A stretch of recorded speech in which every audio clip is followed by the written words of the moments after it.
Puji Tuhan, Shalom, selamat malam ibu-ibu yang dikasihi Tuhan, yang diberkati Tuhan. Kaum wanita, malam ini kita akan kembali bersekutu bersama, berdoa bersama, memuji Tuhan bersama. Karena saat kita memuji Tuhan, ada mujizat, ada Roh Allah hadir, turun di tengah-tengah kita. Saudara, ibu-ibu sakit, Tuhan sanggup jamah. Susah, Roh Kudus sanggup hibur. Menghadapi beban berat, Dia ada. Kita angkat pujian. Yesus ada, Yesus ada.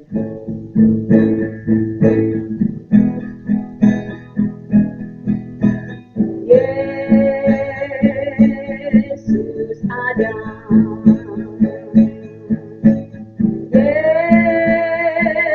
Yesus ada. Angkat tanganmu, rasakan hadiratnya. Yesus ada. Yesus ada.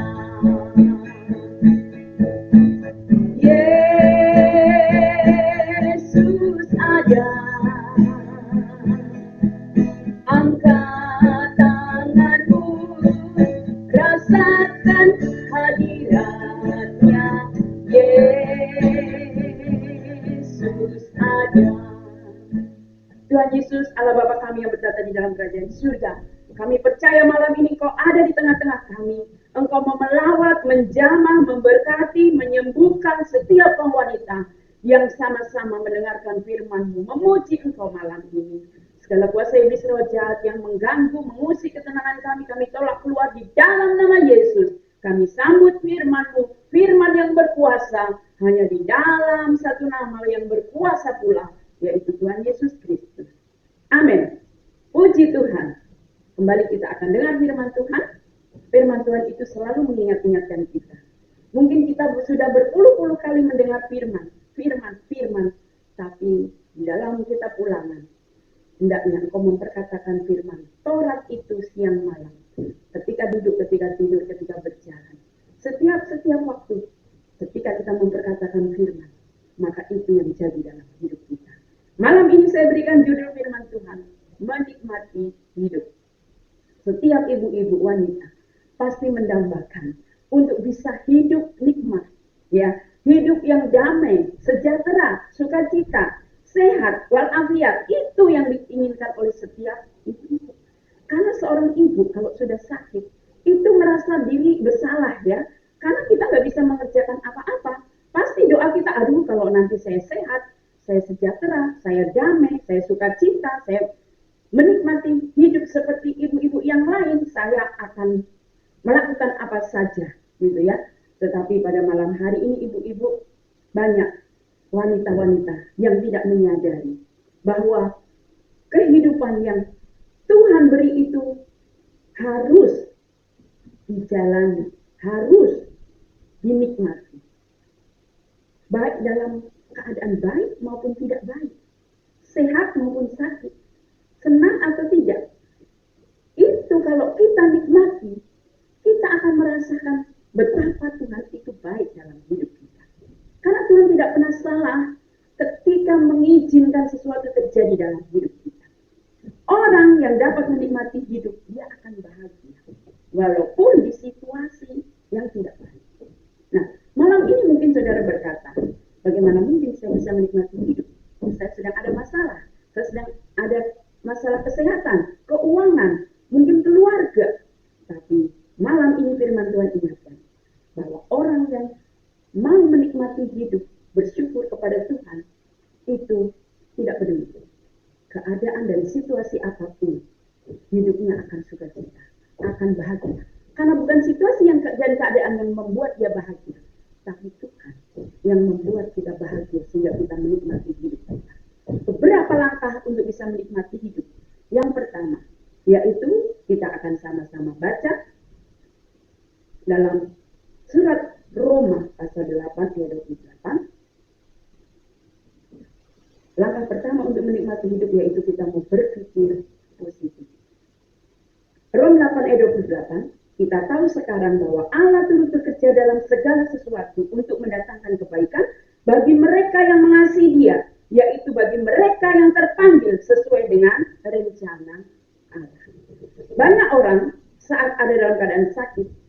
situasi sulit, beban berat, ada dalam masalah, curiga sama Tuhan. Jangan-jangan Tuhan tidak bersama saya. Jangan-jangan Tuhan melupakan saya. Jangan-jangan Tuhan meninggalkan saya sehingga masalah datang. Padahal firman-Nya berkata bahwa Allah turut bekerja dalam segala perkara. Artinya, apapun yang terjadi dalam hidup saudara dan saya, mau sakit, mau sehat, mau ada dalam masalah, itu sepengetahuan Tuhan. Dan kalau Tuhan izinkan sesuatu terjadi dalam hidup kita, maka Tuhan turut bekerja. Mungkin orang mereka-rekakan yang jahat ketika kita mengalami masalah. Mudah-mudahan sakit, mudah-mudahan bangkrut, mudah-mudahan tak tertolong. Tapi Tuhan membalik semua itu. Tuhan, Dia selalu mereka-rekakan, merencanakan yang baik untuk kita. Jadi mau sakit, mau masalah, Tuhan ubah jadi tujuan yang baik. Yaitu untuk kemuliaan saudara, terlebih kemuliaan nama Tuhan. Karena di dalam Yeremia 29 ayat 11 dikatakan bahwa rancangan yang Tuhan beri itu adalah rancangan damai sejahtera. Rancangan hari depan yang penuh harapan. Bukan rancangan kecelakaan. Itu yang perlu kita tahu. Jadi, situasi, keadaan yang mungkin terlihat tidak baik, bahkan tubuh yang kelihatannya sakit, jangan sekali-sekali curiga sama Tuhan. Berpikir positif bahwa Tuhan merancangkan semua itu untuk kebaikan kita. Pasti di balik itu saudara akan terima berkat. Makin besar masalah, persoalan yang kita hadapi, biasanya makin besar pula berkat yang Tuhan siapkan.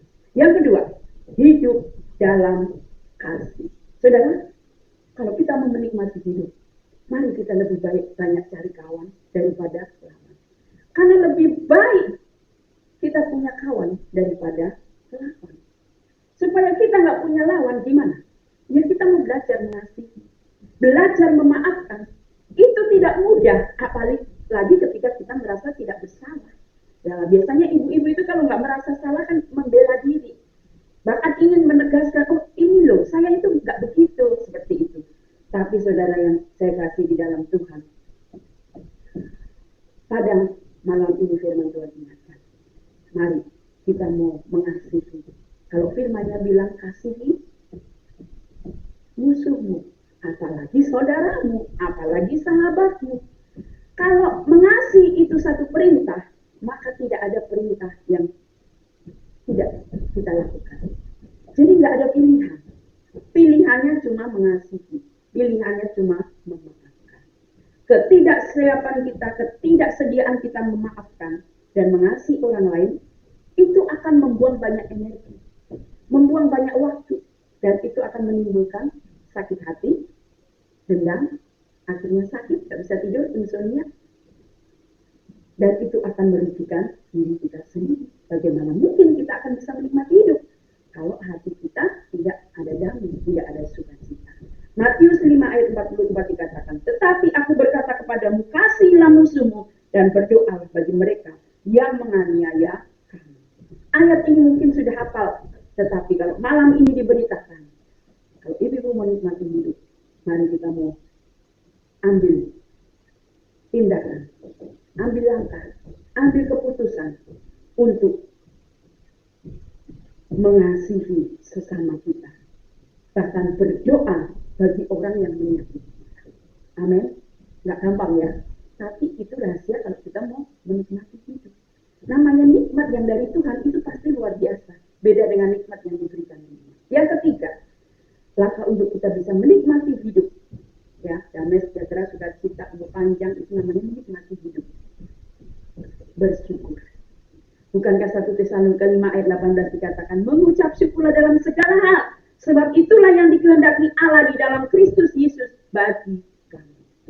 Saudara, kalaupun kita sering baca mengucap syukurlah dalam segala hal, berarti dalam situasi keadaan apapun, dalam situasi corona yang semua serba terbatas, yang tidak tahu kapan berakhirnya, bisakah kita tetap bersyukur? Saudara, kalau mengucap syukurlah dalam segala perkara, itu artinya dalam perkara apa saja kita harus bisa terima kasih Tuhan. Bisa nggak kita dalam menghadapi sakit penyakit, terima kasih Tuhan untuk penyakit itu? mau bersyukur, ada mujizat. Saudara, saya terlalu yakin bahwa ada kuasa dalam ucapan syukur. Ada banyak alasan sebetulnya untuk kita bersyukur. Kalau hari ini saudara bisa bekerja, bisa bangun pagi, bernapas tanpa membeli oksigen, itu adalah berkat Tuhan. Itu cukup untuk kita bersyukur. Kalau pagi hari tadi saudara bangun lalu bisa berjalan, itu berkat Tuhan. Ada banyak orang bangun tidur nggak bisa lagi duduk, apalagi berjalan. Bahkan ada banyak orang bangun tidur tidak bisa berjalan, padahal masih muda. Tapi kalau hari ini ibu-ibu semua yang mendengar firman ini, saudara diberi kesehatan, kita patut bersyukur. Saudara bisa menelan air, bisa makan, kita patut bersyukur. Saudara bisa punya tempat untuk berteduh, namanya rumah, punya keluarga, bersyukur. Berapa banyak orang nggak punya keluarga? Saudara punya keluarga, itu kita patut bersyukur. Maka saudara akan bisa menikmati hidup, hidup yang benar-benar nikmat, damai, sukacita, sejahtera yang dari Tuhan. Walaupun di masa pandemi, masa corona, masa wabah, walaupun di situasi apapun, saudara dan saya akan bisa menjadi anak raja. Namanya anak raja itu kan menikmati fasilitas Bapa kita di surga. Ya, kita tidak terpengaruh. Walau 1000 rebah di kiriku, 10.000 di kananku, itu tidak menimpa aku. Itu janji Tuhan. Itulah menikmati hidup. Ada dalam pemeliharaan Tuhan, ada dalam perlindungan Tuhan, ada dalam pengawasan Tuhan. Yang keempat, kalau kita mau menikmati hidup, jadilah wanita yang selalu bersukacita. Sering ya, dikotbahkan wanita bersukacita, bersukacita, bersukacita. Tidak mudah loh ibu-ibu untuk bersukacita. Apalagi kalau beras habis, minyak habis, telur habis, uang habis. Bagaimana bisa bersukacita? Tetapi sukacita yang kita punya itu bukan karena kita mempunyai sesuatu yang di dunia ini. Sukacita yang Tuhan beri itu adalah sukacita yang dari surga. Dalam situasi keadaan apapun, namanya saja bersukacitalah senantiasa dalam 1 Tesalonika 5 ayat 16. Senantiasa itu berarti dalam segala keadaan. Saudara, sukacita yang dari Tuhan itu memampukan kita untuk terus bisa ada damai, sukacita, walau di tengah badai. Kan sering kita dengar lagu itu. Tenang walau di tengah badai. Bisa nggak ibu-ibu? Kita ini kan bagikan naik kapal di tengah lautan yang luas. Ada bencana, tiba-tiba datang, melanda, ada tsunami, ada badai apapun, berita tiap hari kita dengar, ada pembunuhan, perampokan siang bolong. Bisa nggak kita mendengar itu, terus hati kita tetap tenang? Sukacita yang dari Tuhan, itu membuat kita tidak khawatir ketika dengar berita-berita seperti itu. Masalah, penyakit, penderitaan, itu bukan penghalang bagi wanita yang percaya Kristus, yang mau menikmati hidup, untuk kita terus bersukacita. Sering kita nyanyi, hati yang gembira adalah obat. Amsal 15 ayat 13. Kalau Amsal 15 ayat 13 berkata, hati yang gembira membuat muka berseri-seri. Nah, malam ini saudara berkaca, muka saudara berseri-seri atau bersungut-sungut. Karena dikatakan, kalau muka kita berseri berarti hati kita bersukacita, bergembira. Tapi kepedihan hati mematahkan semangat. Kalau kita sudah tidak punya semangat, nggak rugi saudara. Karena mau lakukan apa saja udah nggak punya semangat. Tapi mari kita mau lakukan firman. Amsal 15 ayat 13. Hati yang gembira membuat muka berseri. Nggak perlu beli bedak pemutih, nggak perlu beli ini dan itu. Apalagi sekarang ini cuma bisa pakai masker, nggak usah pakai apa-apa. Muka kita akan tetap berseri. Walaupun pakai masker, kelihatan loh orang yang mukanya berseri dengan itu juga. Nah, kalau tadi sudah saya singgung Amsal 17 ayat 22, hati yang gembira adalah obat yang manjur. Jadi hati yang bersukacita, hati yang bergembira, membuat muka berseri dan obat yang manjur. Kalau namanya obat manjur, berarti tidak ada sakit penyakit. Ya. Karena apa? Tuhan memberi sejahtera dan sejahtera. Banyak orang umur panjang tapi sakit-sakitan. Tapi kita mau, kita diberi sehat, nikmat. Ya, kita hidup, diberkati, diberi kesehatan oleh Tuhan. Tetapi semangat yang patah mengeringkan tulang. Itu bicara tentang sakit penyakit. Ya. Jangan kita menjadi orang yang bersungut-sungut, yang patah semangat, yang mudah putus asa. Tapi mari bersukacita dalam Tuhan.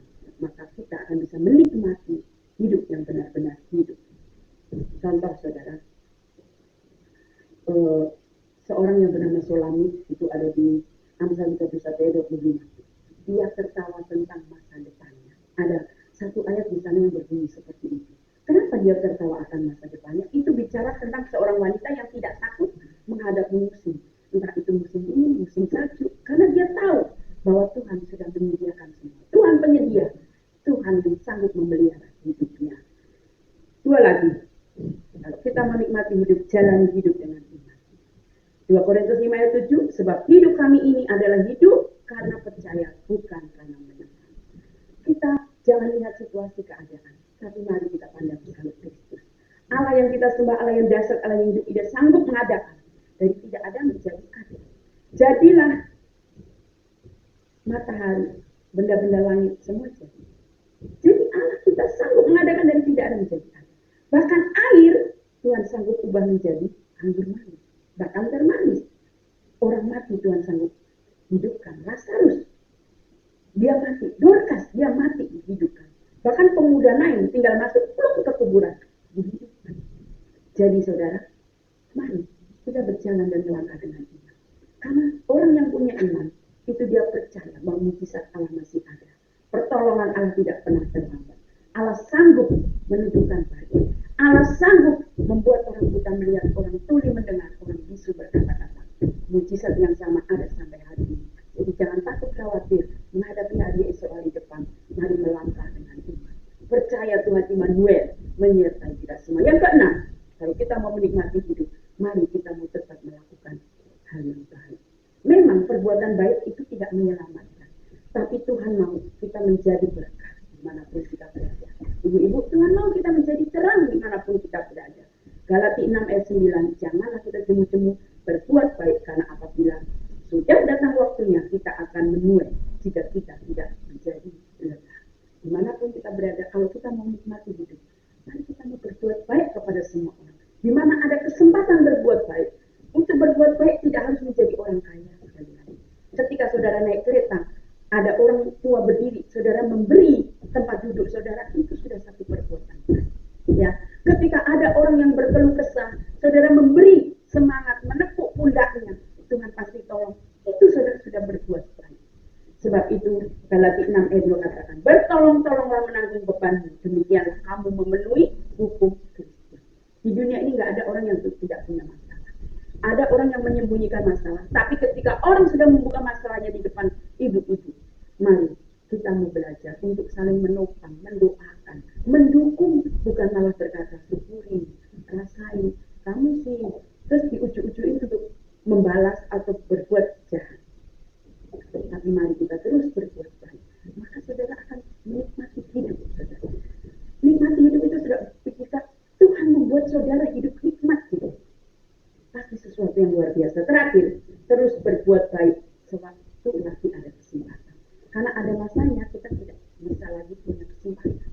Dalam ayat terakhir, Galati 6 ayat 10, karena itu selama masih ada kesempatan bagi kita, marilah kita berbuat baik kepada semua orang, tetapi terutama kepada kawan-kawan kita seiman.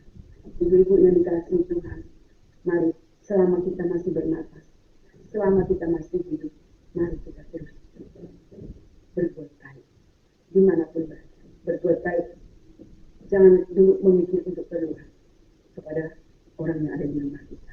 Sudahkah kita berbuat baik kepada keluarga kita? Ya, berbuat baik itu kan melakukan satu kebaikan yang membuat orang di sekitar kita merasa tenang, nyaman, tentram tinggal di rumah. Misalnya ada anak butuh pertolongan, aduh buru-buru, baju belum dikosok, kita bantu kosok. Itu satu perbuatan baik juga. Jadi saudara jangan merasa, waduh, mama sudah capek melakukan ini itu. Saudara sedang berbuat baik. Yang menilai orang berbuat baik itu orang lain, bukan diri sendiri. Sebab itu, mari pada malam ini kita mau memiliki hidup yang nikmat dengan melakukan apa yang sudah Tuhan firmankan malam hari ini. Kalau ada saudara kita yang lemah iman, lemah fisik, kita tanyakan apa kabarnya, dia sudah senang saudara. Kita telepon, pastikan apakah baik-baik saja. Karena sehebat apapun manusia, ada saat dia itu akan rasa lemah dan putus asa. Nah, di saat seperti itulah, selagi ada kesempatan, kita harus terus menjadi berkat, berbuat baik, menguatkan, menopang. Beritahu bahwa Allah mengasihi kita semua, saudara kita yang lemah itu. Maka dia akan timbul semangat.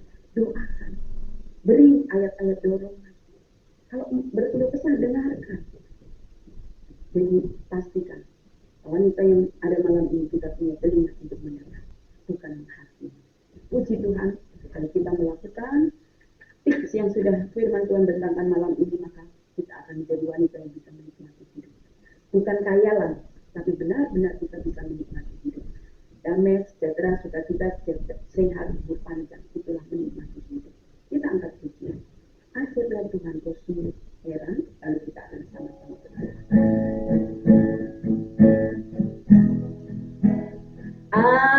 Ajaiblah Tuhan, kau sungguh heran, semua yang di surga memuja Tuhan.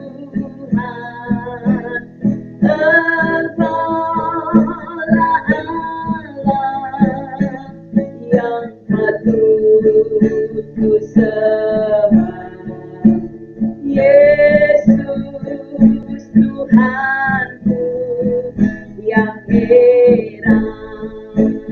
Sekali lagi, ajaiblah Tuhan, ajaiblah Tuhan, kau sungguh heran, semua yang di surga memuja Tuhan.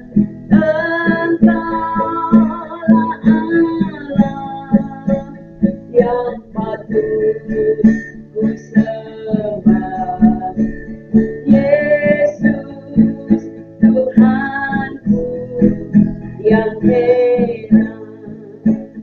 Terima kasih Tuhan, kami sudah mendengarkan firman-Mu. Tanamkan itu dalam hati kami.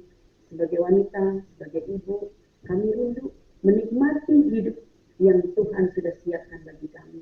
Untuk itu, ajar kami untuk selalu berpikir positif, untuk selalu mengucap syukur, untuk senantiasa berbuat baik dimanapun kami berada, dan biarlah dengan hati yang bersukacita, wajah kami akan terpancar, sehingga hidup kami boleh menjadi berkat buat semua orang.